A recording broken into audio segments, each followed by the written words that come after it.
नरकेसाहेब मी गाईसारखा नम्र वात्सल्यप्रिय असा आहे. तुमचं लक्ष नाही, हा भाग वेगळा.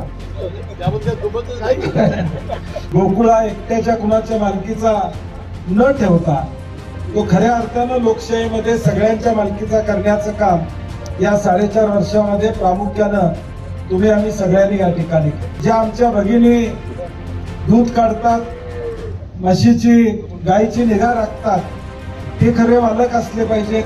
या भूमिकेतून आम्ही सर्व संचालक मंडळाने काम केलं.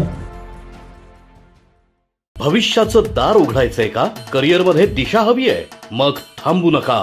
भव्य रोजगार मार्गदर्शन मेळावा कोल्हापूरच्या युवकांसाठी सुवर्ण संधी. नोकरी की व्यवसाय, निर्णय घ्या योग्य मार्गदर्शनासोबत. 25 ऑक्टोबर, आनंद पॅलेस हॉल, शेळेवाडी. भविष्य तुमचं आहे, फक्त या. काटकसर करून हा गोकुळ शेतकऱ्याचा आहे, त्या शेतकऱ्याचा राहिला पाहिजे, कुठल्या एका व्यापाऱ्याचा होता कामा नाही.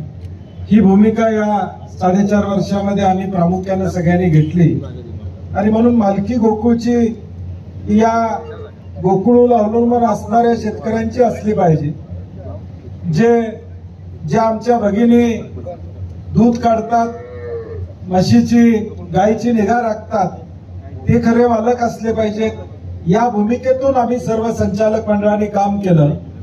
गोकुळा एकट्याच्या कुणाच्या मालकीचा न ठेवता तो खऱ्या अर्थानं लोकशाहीमध्ये सगळ्यांच्या मालकीचा करण्याचं काम या 4.5 वर्षामध्ये प्रामुख्यानं तुम्ही आम्ही सगळ्यांनी या ठिकाणी केलं. ठीक आहे, काही अडीअडचणी या सगळ्या गोष्टीतून मात काढून ज्याचा उल्लेख आबाजींनी केला.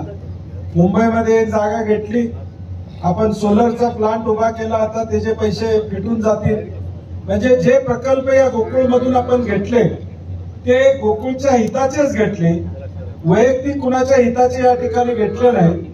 वैयक्तिक कुणाचा जावई मोठा करण्याचं काम आम्ही 4.5 वर्षामध्ये केलं नाही. शेतकरी मोठा करण्याचं काम प्रामुख्यानं 4.5 वर्षामध्ये आम्ही सगळ्यांनी प्रामाणिकपणे या ठिकाणी केलं.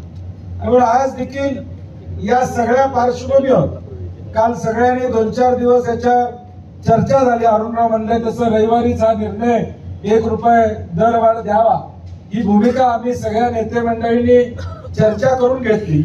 गाईला म्हशीला 1 रुपये दरवाढ देत असताना पशुखाद्याच्या माध्यमातून देखील अनुदान वाढवण्याची भूमिका आम्ही घेतली. संस्थांना 10 पैसे कमिशन जास्त देण्याची भूमिका घेतली. हे सगळे निर्णय घेण्यामागचं कारण काय? आपुलकी आणि प्रेम हे संस्थेबद्दल आणि शेतकऱ्याबद्दल आमचं आहे.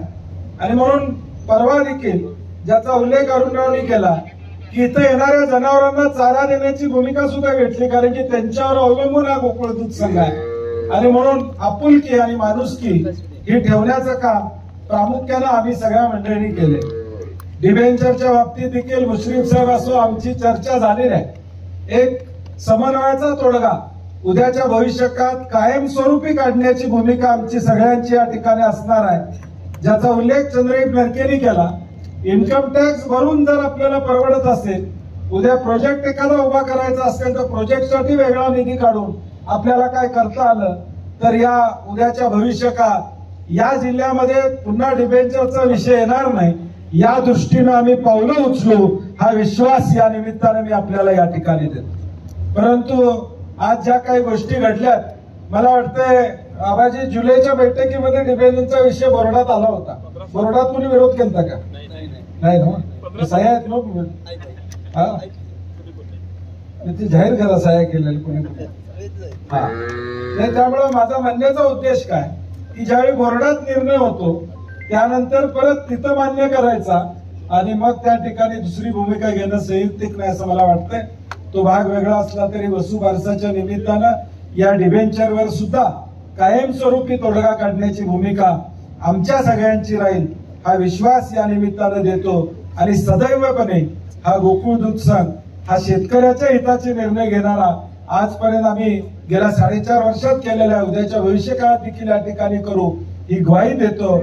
आज वसुबारसाच्या निमित्तानं गाईचं पूजन केलेलं आहे. नरकेसाहेब मी गाईसारखा नम्र वात्सल्यप्रिय असा आहे. तुमचं लक्ष नाही, हा भाग वेगळा. त्यामुळं निश्चितपणे या निमित्तानं कधी कधी गाय मारते. त्या निमित्तानं आपण सगळं चांगली दिशा या गोकुळात येण्याचा प्रयत्न आपण सगळ्यांनी येणाऱ्या भविष्यकाळात करूया एवढीच अपेक्षा व्यक्त करतो. दिवाळीच्या मनापासून शुभेच्छा या निमित्तानं देतो आणि माझे 2 शब्द संपवतो. जय हिंद, जय महाराष्ट्र.